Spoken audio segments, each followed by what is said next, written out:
Hello, my name is Edward Haletky. I'm with the virtualization practice. I'm a cloud and virtualization security analyst. And today I want to talk to you about a model for putting applications into a hybrid cloud, one that you can follow to at least give you the questions you need to ask yourself about security. And that's actually a key part. You need to have a model to do this. If you don't, you're going to be asking the wrong questions, or you may not even ask the right question. But first, when we say security in the cloud is a mindset, well, it is. If you don't have the proper mindset, you're not going to be able to think of the questions you need to ask. That's where this model comes in to help you gain that mindset. Now, I've heard that we're in need of a model. Well, I have one. But I've also heard that security in the cloud doesn't work. Well, it's because you don't have the mindset. And a lot of people say security in the cloud is, no, I'm just not going to use it. I'm not going to put anything in the cloud. Well, everybody uses the cloud today. Get over it. Admit it. Now let's move forward.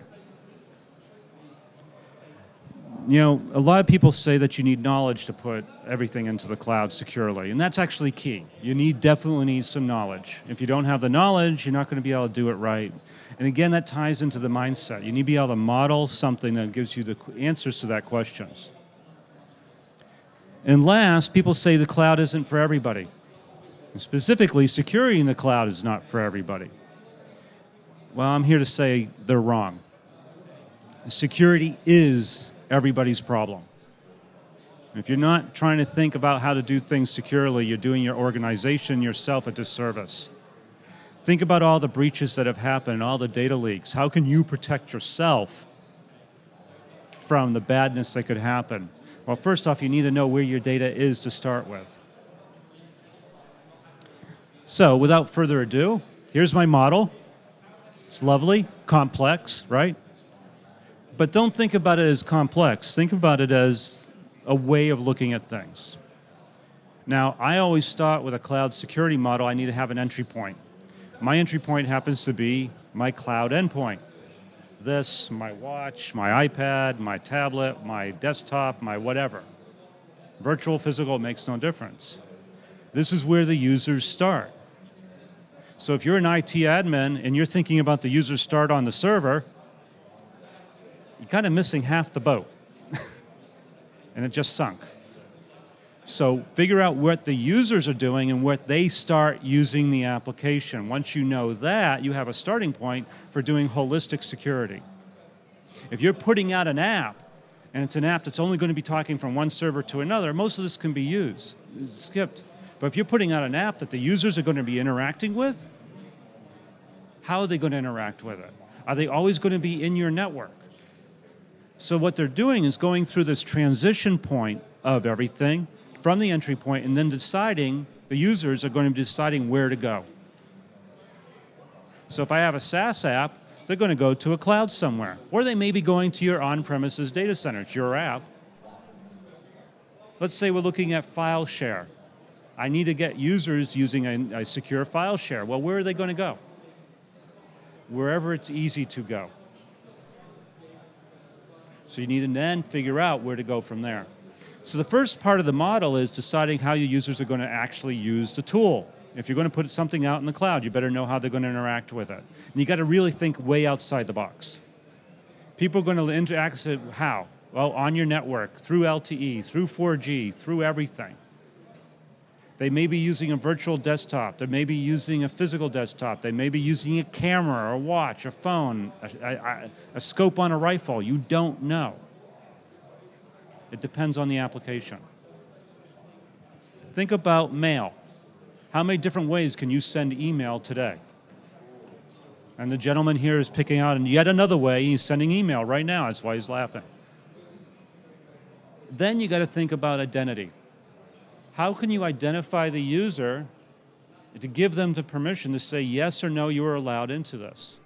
And if everybody's allowed, you still need identity, because you're going to actually track them through and try to figure out if they're allowed into the deeper parts of the program. For example, think of most websites. You go to a website, there's a public part. You have to log in to get to the private parts. That's identity. Two-factor authentication comes in real handy there. Then, as the administrator, I got to think about how I'm going to move that data around. Am I going through a gateway device? Am I going through a cloud gateway, a transparent gateway? What do I need to put in place to get that information of how the users are using my service so that I can secure it, improve it? And lastly, how do I protect all the data I have? So just in the transition alone, I have to think way outside the box for normal applications. If I have cloud-based, cloud-native applications, I really have to think about these, but I have to think about them on every level, every service I put out there. Next, every part of this has deeper and deeper components. I'm not going to go into all the deep components. If you want, you can grab the model and start using it yourself. But if I take an app and want to put it out there, I got to first think about transition. And then I got to think about where I'm going from there.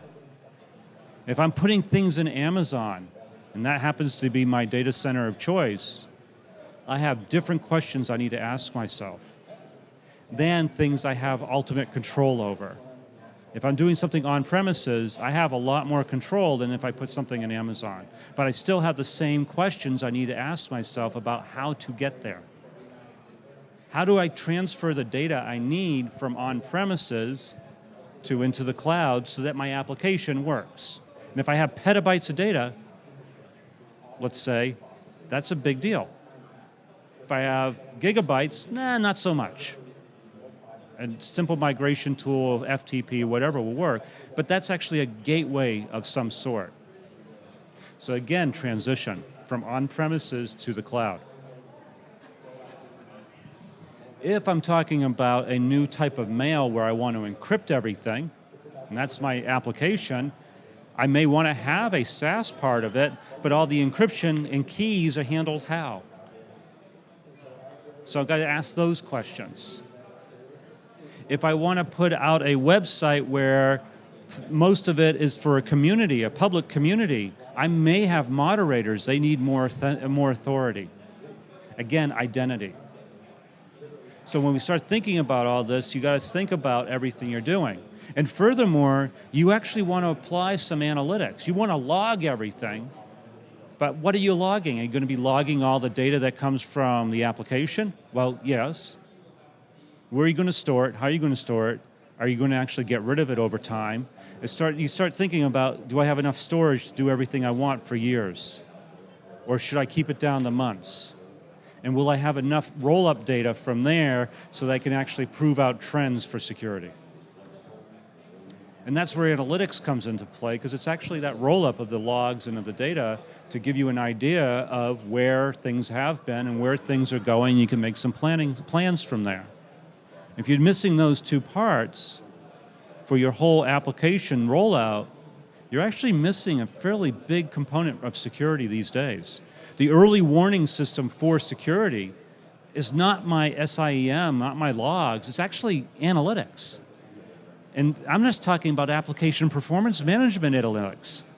If I got an APM tool that tells me that this application is like taking 14 million times longer than it was 2 seconds ago, you know what? I'm going to look at that. And that's my early warning. I got a warning within 5 minutes that I got a breach. And actually, the last time I looked at it, I actually had such an increase on my application. It was a breach. I found the problem with it. I got warned in 5 minutes. The average warning time, however, is actually 300 and some odd days. That's when people start looking at it.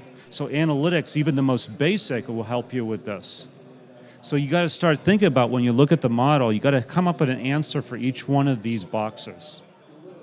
You got to come up with a way of using this data, using the information, gain the knowledge to help educate everybody of what's going on. And if you have any questions, I'll be free afterwards. You can see it online. I'm open and available.